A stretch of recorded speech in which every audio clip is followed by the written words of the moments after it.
Hey, what's going on Facebook and Instagram? I've been wanting to do this video for a little while, and with this most recent shutdown, I figured now, maybe more than ever, was an appropriate time to do so.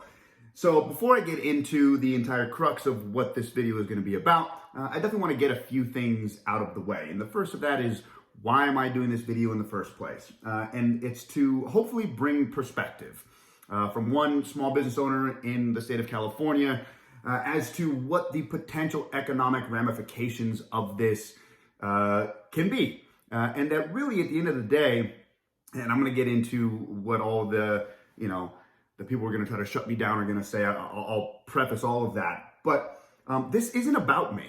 And I know that's what people are going to try to make it out. They're going to try to make it about like, oh, all you care about is money and this and that. And, this is about lives, not the economy. And I'm going to address all of those things. But first and foremost, know that what I'm about to talk about is not about me. I'm just using me as an example of what I believe this is going to do to everybody, and how it is going to be a huge negative impact. I'm not going to sit here. What I want this to be is I want this to be me presenting a case for what this economic impact could be.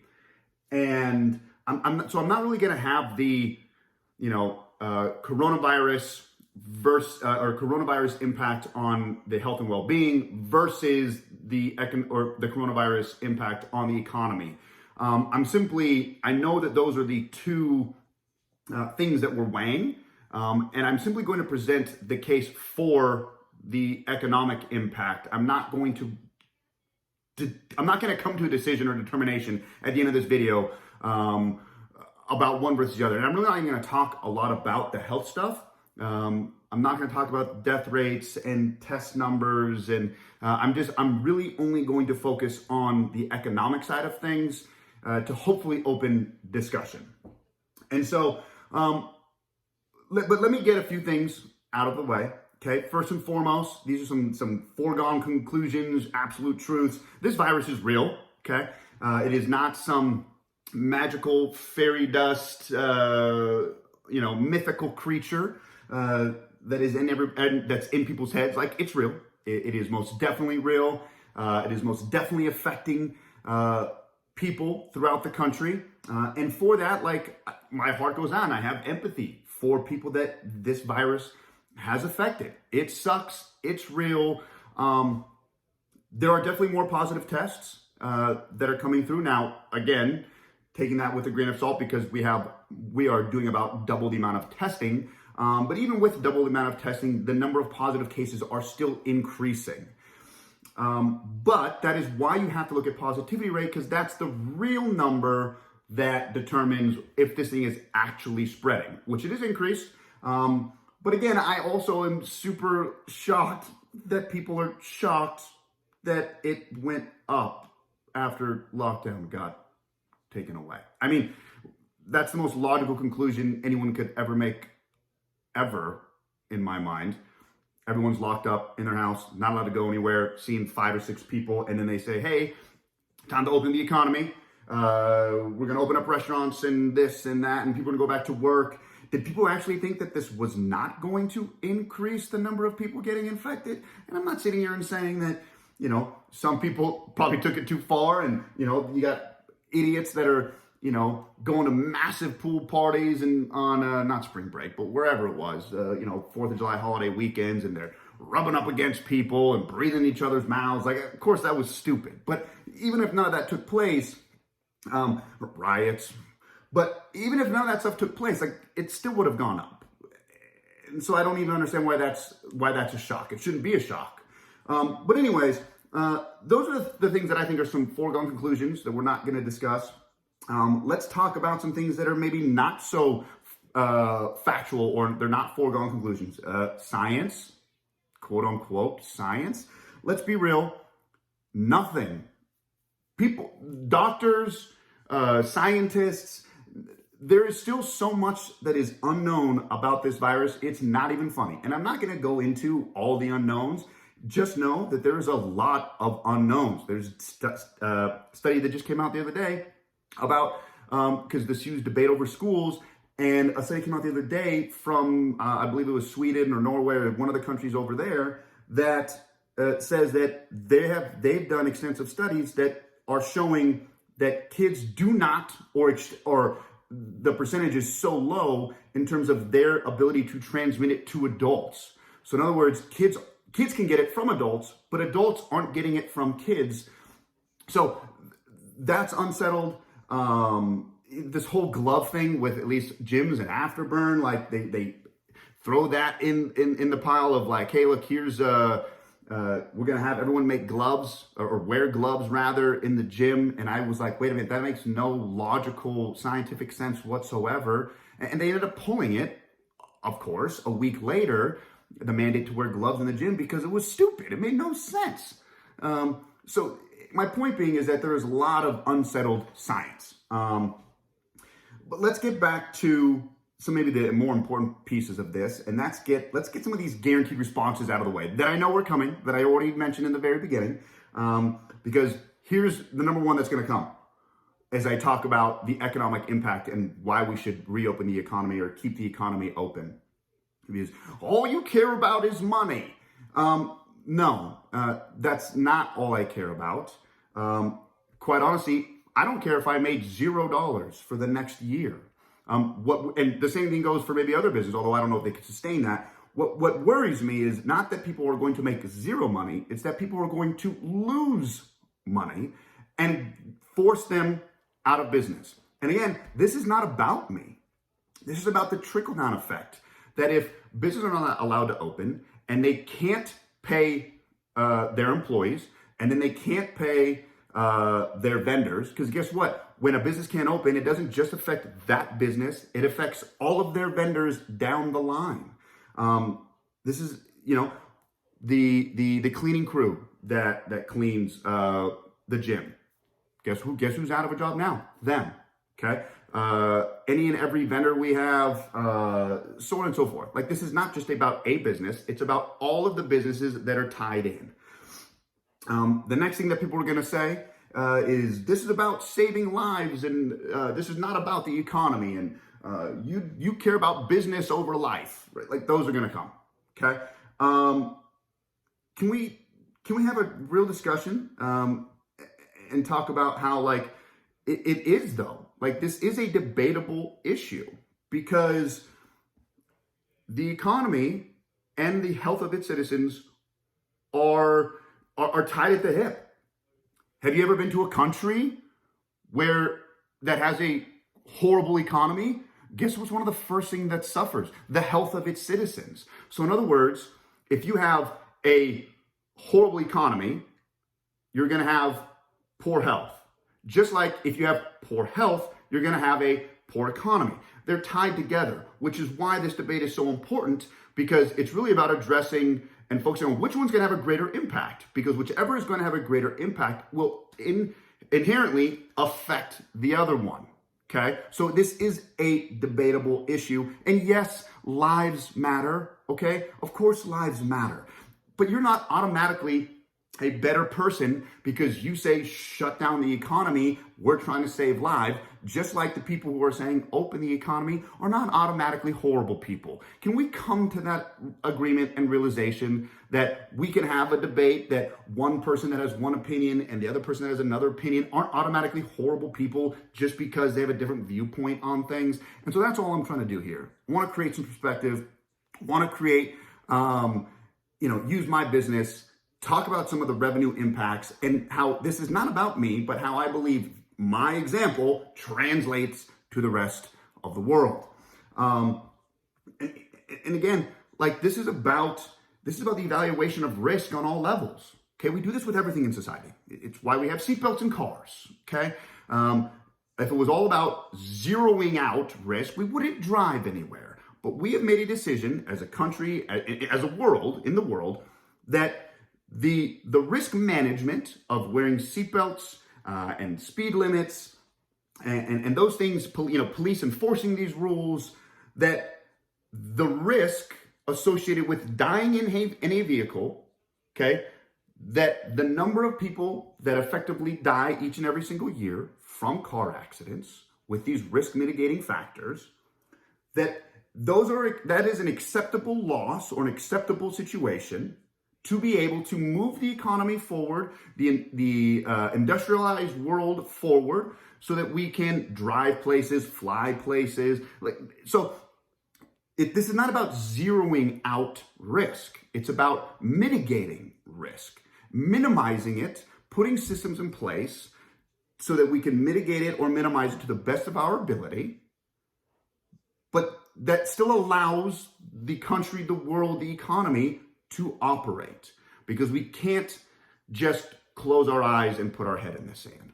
And so what I'm arguing is that that this risk of the economic impact, long-term, short-term, mid-term, etc., is worth putting in these risk mitigating factors. I'm not saying go ham and rub up against people. I'm saying we need to put a lot of systems in place, but I'm saying we put them in place and let the economy open, that we do the same thing we do with vehicles, that we wear seatbelts, we put in place speed limits, and if you violate them, you get shut down. You get pulled over, you get a ticket, you get cited, you do something, but you just don't say don't drive. No one can drive, no one can go anywhere. And so that's what I'm doing here. And so I'm gonna get to the point. Now I'm gonna talk numbers. I'm gonna talk about Afterburn. I'm gonna talk about what I think this economic impact is. So let's talk about it, okay? Let's talk about Afterburn right now. How is this impacting us? Right now, every single one of our members is on freeze.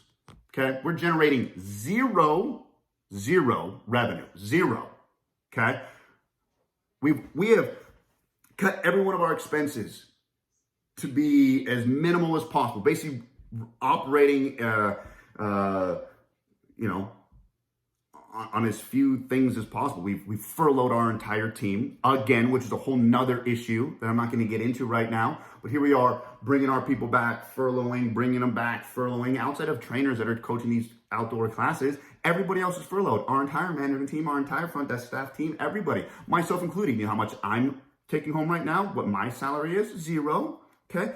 Yours truly is in the same boat. Okay. I'm not special. Allison, zero.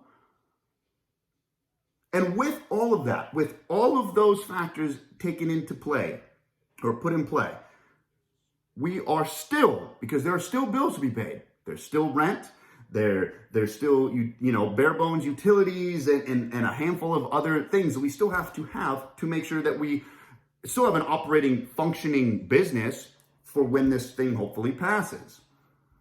Per club, we are still losing $30,000 to $40,000 a month. So combined between the two clubs, I'm losing about $70,000 a month right now. Mind you, I'm not making $70,000 a month. I'm losing. So again, generating zero revenue and still having $70,000 worth of bills to pay right now. Again, I tell you this not so that you feel bad for me. I tell you this so that I hope that it brings perspective. That you think I'm the only one that is in this situation? Restaurants, other gyms, tons, even places that are still open. They're not generating the necessary revenue that's going to be able to keep them afloat, going forward. This is about, and again, the fortunate side of things is Afterburn, because we have been operating a successful company for a prolonged period of time, we have cash reserves to be able to withstand a storm like this. Now, not forever. I don't like losing $70,000 a month for 1 month, but we have the ability to withstand this at least for a little while, where most businesses don't. Most small businesses are going to be out because they don't have the cash reserves. Okay? They don't have the cash reserves to withstand this kind of thing. And so they're not going to be around. They may have 2 weeks, they may have a month, they may have 2 months, but that's it. And once it goes past that, they're gone. And so let me give you what I believe could potentially happen. Because small businesses, which make up 99% of the businesses in the country, okay, Big business makes up about 1% of the business, but big businesses make up about 1/3 of the economy's workforce. Small business makes up about 2/3 of the economy's workforce.